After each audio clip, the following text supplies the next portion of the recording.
আমরা তো সকালে টস করছি একসঙ্গে, বোথ ক্যাপ্টেন দুই টিমের আসছেন, একসঙ্গে টস করলাম। টস করার পরেও কিন্তু আমার সঙ্গে তামিম ইকবালের আফটার টস 3-4 মিনিট কথা হয়েছে। কথা হওয়ার পর ও ড্রেসিং রুমে চলে যায়, আমি আমার রুমে চলে যাই। হঠাৎ করে মডার্ন টিমের ফিজিও এনাম, উনি ফোন দিলেন, যে উনি ফোন দিয়ে বলেন যে তামিম ইকবাল পেইন ফিল করতেছে বুকে, আমরা তাকে হসপিটালে নিয়ে যাচ্ছি। তো মাঠেই অ্যাম্বুলেন্স ছিল এবং সম্ভবত তামিম ইকবালের প্রাইভেট কারটাও ছিল, মাইক্রো গাড়িটাও ছিল। তো ওরা সঙ্গে সঙ্গেই আসে হসপিটালে। তখন আমি আমার রুমেই ছিলাম। তো আমরা রুমের থেকে তামিম ইকবালের ডাক্তারের সঙ্গে কথা বলে খবর নিচ্ছিলাম। বিকেএসপি ডাক্তার ছিল, এবং আমাদের যে ট্রেনার ডালিম, মডার্ন টিমের ডালিমও ছিল। মানে ওরা এত আউটস্ট্যান্ডিং দায়িত্ব পালন করছে, আসলে এটা না দেখলে বোঝার মতো না। তখন তো আসলে ওইরকম অভিভাবকরা কিন্তু ছিল না ওই সময়। তো ওনারা এখানে নিয়ে আসছেন, তখন আমি মাঠে নিয়ে আসার পরে তামিম ইকবালের এখানে ট্রিটমেন্ট করেছেন, সম্ভবত ইসিজি করিয়েছেন। ইসিজিটা ভালো ছিল, কিন্তু আরেকটা রিপোর্ট একটু এটা সঙ্গে সঙ্গে বোঝা যায় না, ডাক্তার বললো। তো তামিম ইকবাল বললো আমি এখন বেটার ফিল করতেছি। সো ও ইতিমধ্যে হসপিটাল থেকে হেলিকপ্টারের ইয়ের সঙ্গে যোগাযোগ করছে, যেন হেলিকপ্টার তাকে বিকেএসপি থেকে এসে নিয়ে যায়। তারপরে সে তখন অ্যাম্বুলেন্সে করেই কিন্তু বিকেএসপিতে আসে। তো এর মধ্যে আমাকে বললো মডার্ন টিমের ম্যানেজার যে হেলিকপ্টার আসতে পারে, এসে তামিমকে নিয়ে যেতে পারে। তো আমরা যখন আকাশ হেলিকপ্টারের শব্দ শুনলাম, আমি সঙ্গে সঙ্গে আমার গাড়ি নিয়ে আপনার অ্যাথলেটিক ট্র্যাকে আসলাম, বিকেএসপির যে জায়গায় হেলিকপ্টার ল্যান্ড করছে। আমি এসে দেখলাম হেলিকপ্টারটা ল্যান্ড করছে, তামিমের অ্যাম্বুলেন্স ঢুকছে, পিছনে আমার গাড়িটা ঢুকতেছে। খুব অ্যাম্বুলেন্সটা খুব দ্রুততার সঙ্গে যাচ্ছে। তো গেল, আমিও গাড়ি থেকে নামলাম। নামার পরে যখন তামিমের কাছে গেলাম যে তামিমকে নামাবে, অ্যাম্বুলেন্স থেকে নিয়ে হেলিকপ্টারে শিফট করবে, তখন তামিম ইকবালের মধ্যে আমরা পুরাইটাই অচেতন। পুরোপুরি অচেতন, মুখ দিয়ে আপনার ফেনা পড়তেছে। ডাক্তার বলতেছে, ডাক্তার যে ছিল বিকেএসপির, উনি বলতেছে পালস পাওয়া যাচ্ছে না, খুবই খারাপ অবস্থা।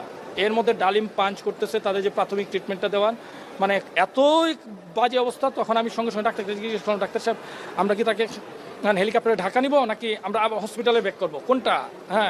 বলতেছে অবস্থা কিন্তু ভালো নয়, পালস পাচ্ছি না।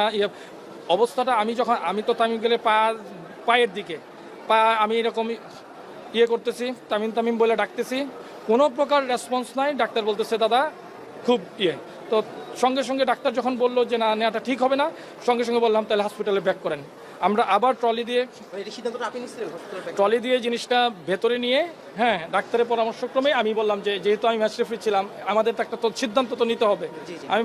আমি ওই জায়গায় আমি বললাম যে হসপিটালে চলে আমরা ব্যাক করি। যেহেতু ডাক্তারের সিদ্ধান্তটাও তাই যে এটা করলে ভালো হবে, তখন আমি বললাম যে ঠিক আছে আমরা মুভ করো হসপিটালে।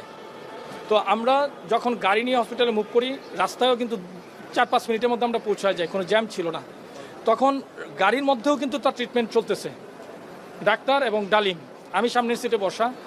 তো ট্রিটমেন্ট চলতে হঠাৎ ডালিম বললো যে দাদা মনে হয় একটা রেসপন্সের মতো আসছে। এর মধ্যে আমি ক্রিকেট বোর্ডে যোগাযোগ করি, সিও সুজন ভাই, ফারুক ভাই, ওনাদের সঙ্গে কথা বলি। কথা বলার পরে আমি বললাম যে আমরা যেন গিয়ে আপনার একটু ফজিলাতুন্নেসা আবার যোগাযোগ করেন, যেন আমরা গিয়েই যেন ট্রিটমেন্টের পর্যাপ্ত ব্যবস্থাটা পাই ইমার্জেন্সিতে। তো আমরা এসেই দেখি ডাক্তাররা নিচে দাঁড়িয়ে আছেন, তাড়াতাড়ি ওকে নেওয়া হলো। নেওয়ার পরেও কিন্তু এখানে খুব খারাপ অবস্থা ছিল। ডাক্তাররা হয়তো তাদের ব্রিফিংয়ে বলছেন, আমি তো সামগ্রিক যেটা দেখছি এটা বলতেছি, টেকনিক্যাল ব্যাপারগুলো ওনারা বলতে পারবেন। খুবই খারাপ অবস্থা ছিল। ওকে এক পর্যায়ে লাইফ সাপোর্ট দেওয়া হয়েছে। লাইফ সাপোর্টে দেওয়ার পর যখন একটু স্টেবল হলো, তাকে ক্যাথল্যাবে নিয়ে যাওয়া হলো। ওই জায়গায় তার এনজিওগ্রাম শেষে, যেহেতু দুইটা আর্টারি একটা ফুললি ব্লক, একটা রিং পরানো হয়েছে। রিং পরানোর পরে তাকে সিসিওতে নিয়ে যাওয়া হলো। তো সবচেয়ে দেখি আমার সাথে এর মধ্যে আমার নাফিজের সঙ্গে কথা হচ্ছে, আকরাম ভাইয়ের সাথে কথা হচ্ছিল, ফারুক ভাইয়ের সাথে কথা বলছে, ওরাও কিন্তু অন দ্য ওয়েতে ছিল। তখন যেটা ইম্পর্টেন্ট ছিল, এখানে কিন্তু আমরা একটা সাইন যে দিবে অপারেশনে নেওয়ার মতো, সাইনটাও আমাকে করতে হয়েছে। সো সব কিছু মিলিয়ে কিন্তু ডিসিশনগুলো অত্যন্ত কঠিন ছিল। তারপরেও যে পরম করুণাময়ের তামিম ইকবাল যে ওই জায়গা থেকে ব্যাক করে, এটা আপনারা না দেখলে, এখন তো অনেকেই আসছে, এটা কাছাকাছি যারা আমরা 3-4 জন ছিলাম, মর্তুজাও ছিল, মানে এটা না দেখলে এটা বিশ্বাস করবার মতো না। এটা আমার এন্টায়ার কেরিয়ারে আসলে আমি এরকম টাফ ডিসিশন, এবং আমরা যে সমন্বিতভাবে সেই সিদ্ধান্তটা নিচ্ছি আমরা 3-4 জন, মনে হয় সিদ্ধান্তটা এখন মনে হইতেছে যে সিদ্ধান্তটা ভালো ছিল।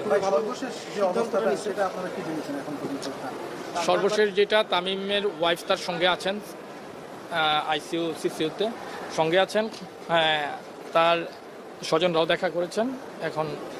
এখন ভালো কি এটা বলবে, তবে সে একটু কথা বলছে, আমি দেখছি যে কথা বলছে।